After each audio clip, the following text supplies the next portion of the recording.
नमस्कार विद्यार्थी मित्रों, श्री लक्ष्मी नारायण हाई स्कूल वड़ताल कक्षा 9 विषय हिंदी। आज मैं आपको व्याकरण कहावत के बारे में थोड़ी जानकारी प्राप्त कराना चाहती हूँ। तो कहावतें क्या है? तो किसी घटना, प्रसंग आदि का वर्णन करते समय प्रयोग किए जाने वाले रूढ़ यानी कि परंपरा और मार्मिक यानी कि मर्मस्पर्शी कथन यानी कि कहे जाने योग्य या तो किसी वस्तु के बारे में, यही इसे कहावत कहते हैं। कहावत की पृष्ठभूमि में कोई कहानी या घटना होती है, धीरे धीरे यह रूढ़ हो जाती है तो कहावत बन जाती है। यानी कि कोई कहानी या घटना होती है और इसे और रूढ़ियों से, परंपरा से प्रयोग होते होते किसी विशेष के लिए निश्चित हो जाती है तो इसे कहावत कहते हैं और वह कहावत बन जाती है। कहावतें प्रायः पूर्ण वाक्य के रूप में होती है, उसका वाक्य पूर्ण रूप में होता है और किसी प्रसंग के अंत में आकर उसे स्पष्ट करने का कार्य करती है। पहले हम उसे देखते हैं, किसी व्यक्ति की उसका कार्य देखते हैं और फिर किसी प्रसंग के अंत में आकर उसे व्यक्ति को हम स्पष्ट रूप में कह देते हैं, इसे कहावत कहते हैं। जैसे हम एक उदाहरण ले कि यदि कोई व्यक्ति किसी काम को नहीं जानता और दूसरों को दोष देता है तो उसके इस बहानेबाजी को सूचित करने के लिए कहा जाता है कि नाच न जाने आंगन टेढ़ा। लेकिन हम नाच न जाने आंगन टेढ़ा ऐसे कहावत का कोई व्यक्ति उपयोग करता है, लेकिन उसका अर्थ ऐसा होता है कि कोई व्यक्ति को नाचना आता नहीं, इसीलिए वह अपने को दोष नहीं देता, लेकिन किसे दोष देता है तो आंगन को टेढ़ा कहता है। यानी कि अनुयुक्त और दोषपूर्ण बताकर वह नाचने से बचना चाहता है, इसीलिए वह न नाचना तो उसे आता नहीं और वह आंगन को टेढ़ा कहकर वह अपने आप से बचना चाहता है।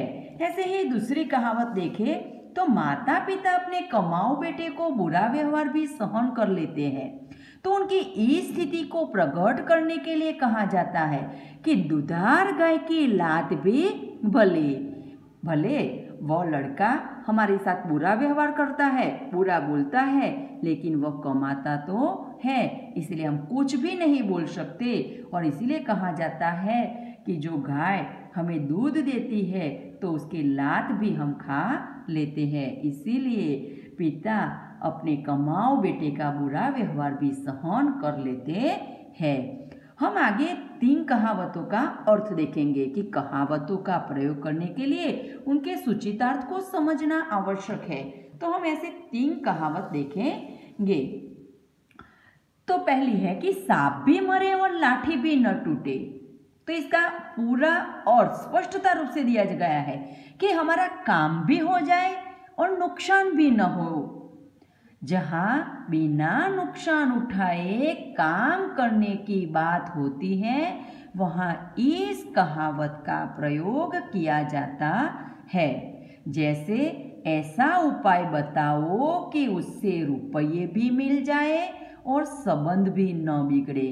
बराबर, तो ऐसे ही कि हमारे रुपये भी मिल गए, उस व्यक्ति के साथ हमारा संबंध भी नहीं बिगड़ा, और इसीलिए इस कहावत का उपयोग किया जाता है कि सांप भी मरे और लाठी भी न टूटे, कि काम भी हो गया और नुकसान भी नहीं हुआ। जान बची तो लाखों पाए, उसका अर्थ है कि नुकसान जो हुआ सो हुआ, जान तो बच गई। कभी कभी मनुष्य ऐसी विपत्ति में फंस जाता है कि उसकी जान जोखिम में पड़ जाती है। ऐसी स्थिति में यदि कोई हानि उठाकर भी प्राण बच जाते हैं तो यह कम भाग्य की बात नहीं है। तो इसी बात को प्रकट करने के लिए इस कहावत का प्रयोग किया जाता है। जैसे कि अच्छा हुआ कि डाकू रुपये ही छीनकर भाग गए, मेरी जान नहीं ली। इसीलिए कहा गया कि जान बची तो लाखों पाए। इसी तरह से हम पूरी घटना और प्रसंग के बाद हम इस कहावत को स्पष्ट रूप से कह सकते हैं। हम तीसरी कहावत के कई ज्यादा उदाहरण हैं, तो उसे देखें कि आंख के अंधे नाम नयन सुख, के नाम और गुण में एक रूपता न होना। यानी कि इस कहावत में के नयन नाम तो है, लेकिन वह कैसा है, तो आंख से अंधा है। तो कभी कभी व्यक्ति का नाम उसके गुणों के बिल्कुल विपरीत होते हैं। ऐसी स्थिति में इस कहावत का प्रयोग किया जाता है। जैसे हम आगे देखें तो कई ऐसी कहावतें हैं कि नाम और रूप का भेद, तो इसके बारे में कवि हमें थोड़ी जानकारी प्राप्त कराते हैं कि कवि पूछते हैं कि आपने व्यक्ति के नाम और रूप के अंतर पर कभी ध्यान दिया है? प्रायः देखा जाए कि व्यक्ति का नाम उसकी शकल अकल से मेल नहीं खाता। जैसे जिसका नाम नयन सुख है, उन व्यक्ति तो आंख से काना है। नाम नयन, नयन એટલે कि आंख, और वह तो काना है। तो देखा गया है लोग जिसे बाबू सुंदरलाल कहकर पुकारते हैं। सुंदर तो कितना सुंदर होता है, लेकिन उसका अर्थ ऐंचक ताना था, यानी कि उसकी आंख टेढ़ी थी। जिस सज्जन का नाम दयाराम था, दयाराम यानी कि किसी व्यक्ति पर दया करने वाला, लेकिन वह तो निर्दयता पूर्वक, उसमें कुछ भी दया नहीं है, वह पूरे दिन मच्छर मारता है। जिनका नाम विद्याधर है, उनके लिए काला अक्षर भैंस बराबर कहा गया है। तो जिसका अर्थ है कि बिल्कुल अनपढ़ होना, यानी कि उसे सभी वस्तु काली ही दिखाई देती है और वह पूरा अनपढ़ होता है। इस कहावत से हमें यही पता चलता है कि नाम तो बड़े हैं, लेकिन उन सब व्यक्तियों के दर्शन तो छोटे हैं जो सभी के नाम के विपरीत गुण है। तो ऐसे मैं आपको 2-3 कहावतें और भी देती हूँ कि ऐसे तो कई कहावतें हैं जो नाम के विपरीत गुण हैं। जैसे कि जगपाल, जगपाल यानी कि जग यानी कि जगत, और पाल यानी कि पालन करने वाला, लेकिन वह खुद का पेट भी नहीं भर सकता, तो इसका नाम जगपाल यानी कि नाम के विपरीत उसके गुण है। गिरिधारी, गिरिधारी यानी कि बहुत बड़ी वस्तु, ऐसे भी भारी और या तो ज्यादा वस्तु उठाने वाला, लेकिन वह अपनी बैग भी एक कुली को पकड़ा देता है, तो इसका नाम गिरिधारी है।